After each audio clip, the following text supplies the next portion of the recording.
जगद्गुरू संत तुकाराम महाराजांच्या पालखी सोहळ्यात अकलूज येथे दुःखद घटना घडली आहे. नीरा नदीत आंघोळ करत असताना आकाश उर्फ गोविंद नामदेव फोके, राहणार झिरपी, तालुका अंबड, जिल्हा जालना, वय 20 वर्षे, हा तरुण पाण्यात बेपत्ता झाला. ही घटना आज मंगळवारी सकाळी 6:15 वाजण्याच्या सुमारास घडली. आकाश फोके हा आपल्या आजी प्रयागा प्रभाकर खराबे यांच्यासोबत देहूपासून संत तुकाराम महाराजांच्या पालखी सोहळ्यातील रथामागील 12 क्रमांकाच्या हातगावकर दिंडीमध्ये सहभागी झाला होता.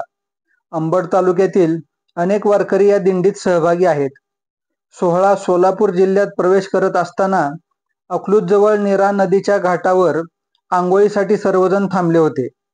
घटनेबाबत प्रत्यक्षदर्शी राहुल अशोक ठोंबरे याने सांगितले की, मी आंघोळ करून काठावर उभा होतो, तेवढ्यात पाण्यात एक मुलगा बुडत असल्याचे लक्षात आले. मी तत्काळ पाण्यात उडी मारली, त्याच्या हाताला पकडले, पण नदीच्या वेगवान प्रवाहामुळे मीही बुडू लागलो आणि तो माझ्या हातून सुटून गेला. ही घटना घडली तेव्हा संत तुकाराम महाराजांचा पालखी सोहळा पुणे जिल्ह्यातील नदीच्या पलीकडे सराटी येथे मुक्कामी होता. आकाशचे वडील नामदेव फोके हे शेतकरी आहेत. स्थानिक प्रशासन, पोलीस व बचाव पथकांनी शोधकार्य सुरू केले असून परिसरात खळबळ उडाली आहे. पालखी सोहळ्यातील वारकऱ्यांमध्येही या घटनेमुळे हळहळ व्यक्त केली जात आहे.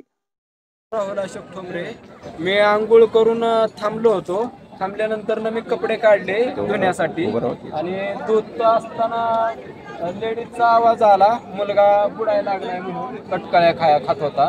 मग मी काही क्षणाचा न विचार न करता मी पळत आलो. उडी मारल्यानंतर त्याला मी हाताला पकडून 2-3 वेळा असं वाचवण्याचा प्रयत्न केला, पण ते बहऱ्यामुळं फिरल्या गेल्यामुळं तो माझ्या हातातून सटकल्यानंतर मग परत मी त्याच्या पाठीमागनं त्याला असं कमरेला धरून प्रयत्न केला. परत 2 वेळा असं पुढे ढकललं, पण मी पण बहऱ्यामध्ये गेलो मी पण बुडून खाली गेलो. मला असं वाटलं की मी पण असं बुडालो, माझी पण काय गॅरंटी नाही म्हणून, आणि मी मग तसंच पुढे निघालो.